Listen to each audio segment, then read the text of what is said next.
ৰংপুৰেৰ ইন্দ্ৰতা খুব তলসাতে নদী বিলোনী ৰংঘৰ বই পড়িছে মেঘ ব্যথাৰ মনসন ৰংঘৰ তলাতল কালেংঘৰ চৰাইদেউ ভিতৰে বাহিৰে অৰণ্যৰ দল ৰংঘৰৰ মুভাস খুটা জাপ জাপ লালু খোলা লৰা ৰাজা তুমিও কাষতে বহা ভুৱাৰ কুন্দলী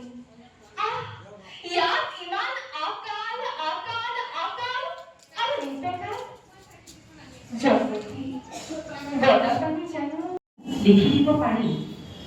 কবিতা এটা লিখনিলৈ কৰি জানো লিখি দিব পাৰি পানী জানো লিখি দিব অস্তিত্বৰ সংকটত মৰি যোৱা বৰ ঘৰৰ কাহিনী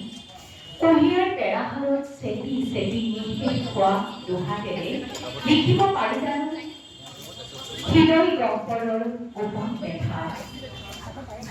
ক্ষত বিক্ষত তেজৰ চেকুৰালৈ তথাপিও লিখি দিছো হাঁহি হাঁহি জীয়াই থাকিব বিচৰা এমুঠি মানুহৰ এমুঠি গান ধন্যবাদ আজি অসম কাব্য কাননৰ অষ্টম বাৰ্ষিক যোৰহাট অধিৱেশন আমি অসমৰ বিভিন্ন প্ৰান্তত এই অধিৱেশনখন পাতোঁ এইবাৰ অষ্টম বৰ্ষত ভৰি দিলে আৰু কবিতাক যি তপস্যা সাধনা হিচাপে লয় সেই কাব্যচাৰীসকলক লৈ আমি এই মঞ্চৰ দ্বাৰা আমি চেষ্টা কৰি আহিছোঁ কবিতা লেখকসকলক উলিয়াই আনিবলৈ আৰু সেই হিচাপে আমি কাব্যম বঁটা প্ৰদান কৰি আহিছোঁ 2020 চনৰ পৰা এইবাৰ পঞ্চম বৰ্ষ আৰু এইবাৰ কাব্যম বঁটা 800টা পাণ্ডুলিপি তাৰ মাজৰ পৰা কিশোৰ মনজিৎ বৰাই ক'ত জানো চৰাইবোৰে বাঁহ পাতে শীৰ্ষক পাণ্ডুলিপিৰ বাবে কাব্যম বঁটা আজি প্ৰদান কৰা হয় আৰু আমাৰ অসম সাহিত্য সভাৰ সন্মানীয় সভাপতি ডক্টৰ বসন্ত কুমাৰ গোস্বামী আৰু ডক্টৰ জ্যোতিষা হাজৰিকা আমাৰ ডক্টৰ হীৰণকৰ ভাগৱতী প্ৰমুখ্যে ব্যক্তিসকলে তেখেতক কাব্যম বঁটা প্ৰদান কৰে আৰু এই বঁটাৰ লগত আছে নগদ 25,000 টকা এই প্ৰদীপ চন্দ্ৰ শৰ্মা আমাৰ কাব্য কাননৰ উপদেষ্টা তেখেতে এই আৰ্থিক বৰঙণিটো আগবঢ়ায় আৰু আমি এই প্ৰয়াস কৰিছোঁ অসমৰ বিভিন্ন প্ৰান্তত অহাবাৰ আমি আকৌ শংকৰদেৱ কলাক্ষেত্ৰ গুৱাহাটীত আমি অনুষ্ঠিত কৰিম এনেকৈ বিভিন্ন প্ৰান্তত অনুষ্ঠিত কৰি আহিছোঁ আৰু কবিতাৰ যিটো শোভাযাত্ৰা বা সাহিত্য বা গল্প এই কবিতা আমি কাব্য কাননৰ জৰিয়তে এই প্ৰয়াস কৰি আছোঁ আজি এই কাব্যম বঁটাৰ লগতেই আমি কবিতাৰ মেল অনুষ্ঠিত কৰিছিলোঁ এই কবিতা মেলৰ আকৰ্ষণীয় কথাটো হৈছে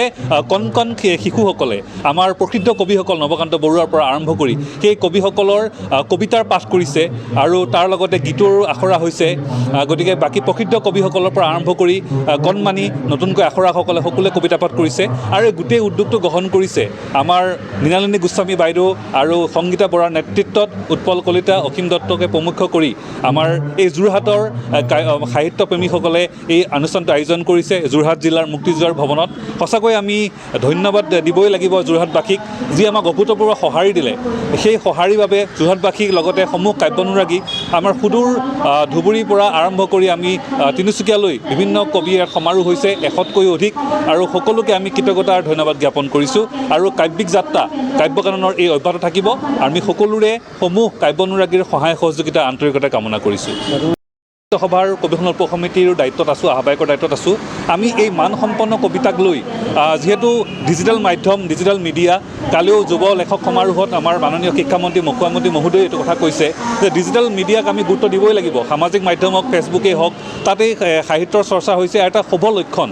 আৰু এইটো যে পজিটিভ মই ভাবোঁ পজিটিভ সকলোৱে চৰ্চা কৰিছে কাৰণ এজোপা গছৰ পৰা পুলি বহুত হ'ব পাৰে কিন্তু সেই পুলিটো গছ পুলিলে মানে গছলৈ বা বৃক্ষলৈ ৰূপান্তৰিত হোৱা পুলিটোৰ নিজৰ কথা গতিকে চৰ্চা সকলোৱে কৰি আছে তাৰ মাজত যিসকলে সাধনা তপস্যা চৰ্চা অধ্যৱসায় অব্যাহত ৰাখিব তেওঁলোকে পিছলৈ কবি হিচাপে এই পৃথিৱীত চিন ৰাখি যাব বাকীবিলাক নিৰ্মূল হৈ যাব গতিকে চৰ্চা কৰক সকলোৱে আৰু সামাজিক মাধ্যমেই হওক সকলোৰ জৰিয়তে চৰ্চা হওক এইটো ভাল লক্ষণ আৰু সেই অসমীয়া ভাষা যেতিয়া ধ্ৰুপদী ভাষাৰ স্বীকৃতি হোৱাৰ পিছতো আমি শংকিত আমি